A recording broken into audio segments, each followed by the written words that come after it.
Okay, so welcome to the Human Biography podcast. Today I've got my great friend Andy Hodgson. Now, Andy is someone I've known for I think over 20 years now. I mean, if not, it feels like 20 It's years. been a while. And we've had different hairstyles in we'll talk about that. But you're an incredible cinematographer, someone I love and respect, someone I've learned from in the industry.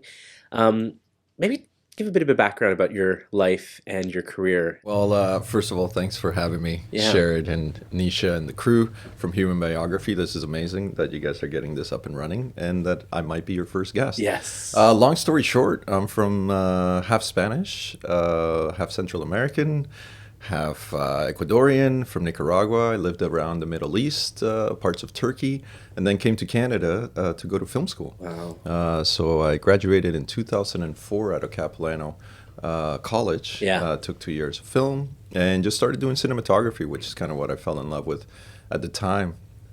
And through the process of osmosis, as a cinematographer, starting to shoot music videos and short films, I found the passion for also producing. So I started producing projects. So kind of a bit of both, shooting projects for the industry and then doing my own indie projects, from short films to feature films.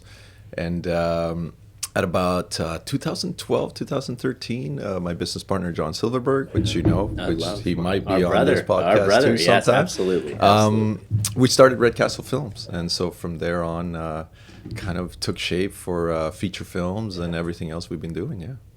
So I want to go a little bit deeper. You've done some really cool projects, international projects. And you know what's even more impressive is I got to really understand what a camera was when I saw pictures of you in front of a camera. Now, tell me sort of the gear that you work with, and that's impressive. So I want to share some of your accolades and sort of the depth of your work. So talk a bit about that. Yeah. For sure, yeah. So usually mainly working with Red cameras or Alexa cameras for the industry. I've now, which we'll probably get into a little bit later, I started shooting film over the last couple of years. So 60 mil and 35 mil. So I kind of dabble between the HD world and the film world now, kind of rediscovering to shoot film. I didn't shoot it for a while, but yeah, anything from Reds to Alexases and now to 35 and 16 mil. And the projects that you're creating and working with.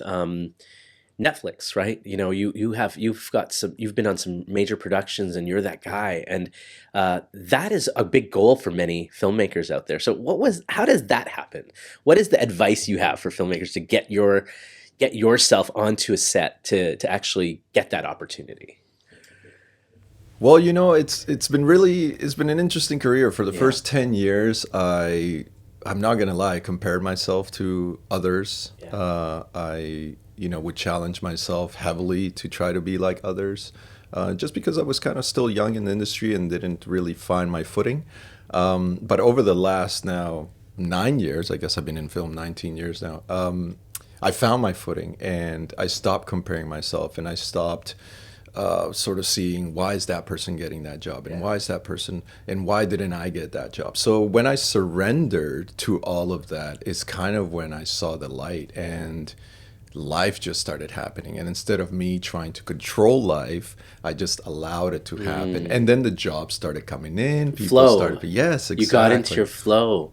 For a long time, we're trying to control what's going to happen. What's going to happen? Like we're almost like if I don't micromanage this emotion to meet the right person or put in the right application or request for an opportunity, that I'm not going to get it. But sometimes you got to let the universe flow for you. Absolutely. And I really decided personally, and as well as John, that we wanted to make the projects that we thought were going to Yeah. put us out there and how we wanted to present ourselves. And when we started doing that, the window of opportunity came that people started realizing, oh, these guys have something else. Doing what And you then, love. exactly. Doing what you Yeah. love. Letting it go. Yeah, absolutely.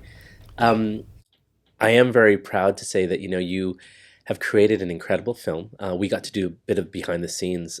Tell Thank me. you very much. Oh well, we're always here to support each other. Tell me about that film and what it meant to you, and how did it form? Yeah, for you.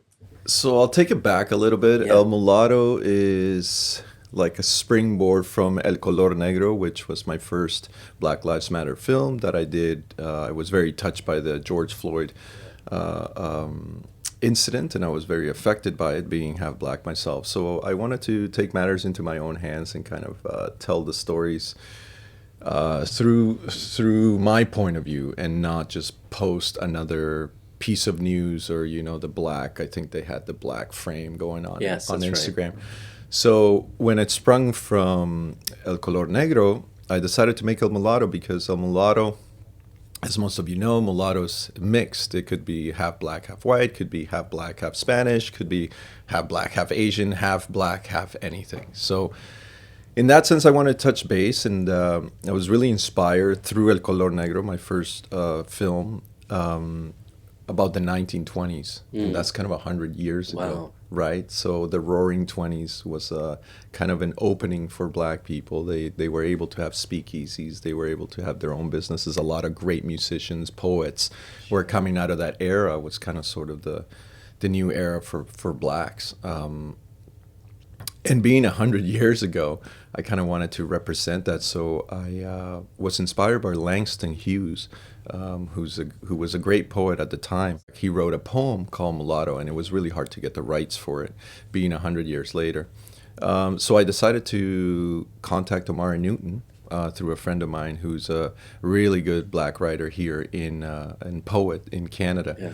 and we decided to make our own poem for El Mulatto. Yes. So it's kind of a story based on half white, half black. It's a little bit in terms of racism and during slavery, how the white masters would rape the black women slaves, and then they would have kids. And then when the child was born, he was not considered white; he was considered black, so he would be put into slavery, even though he was half white.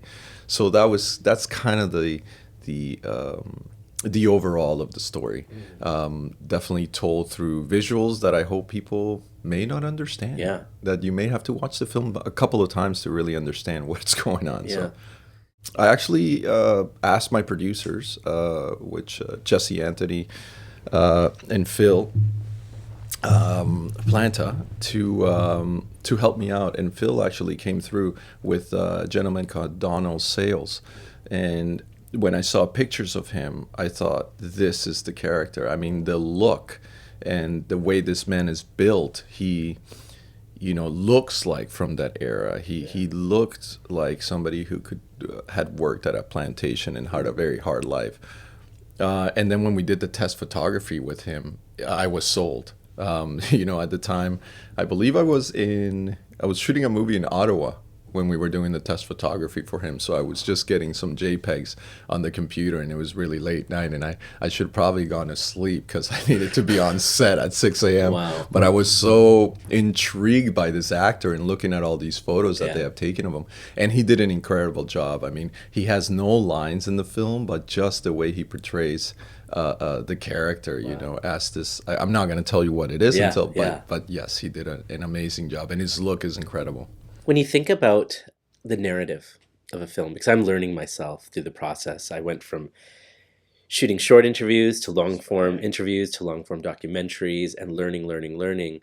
Um, what stays constant and what changes during the process of filming? Are there what pivots in your own mind? Like, oh, we got to adjust. Like, especially independent, right? So you're working. You yourself are the person that are making those decisions. And is there pivot points, or do you stick with whatever you've planned? How does that work? I think there needs to be room to pivot. There's a saying in film is you write one film, you shoot another, and then you edit another. So you really are going through three processes of seeing kind of your baby come to life. But Yeah. it's like, oh, my baby had blue eyes, oh, but now it has green eyes. Okay, so you kind of, again, allowing the process to happen. Yes. Even in El Mulatto and the other feature films that I've done and some shorts, there's been times where we have the overall story, but we get to a location and now we can't shoot because somebody says, oh, technically you couldn't shoot here, or somebody's late, or the prosthetics didn't work, or the makeup didn't look right, Yeah. or the lighting wasn't correct. Absolutely. And you have to pivot. And I think that's where your story comes from, because you can write something, but when you're actually putting it down onto screen is really where you have to kind of shape it. So yes, allow those times for change, I think those are very strong. And I think the ones that survive in film are the ones that could say, oh, now I have to pivot. So let me go and find a direction that I want to go.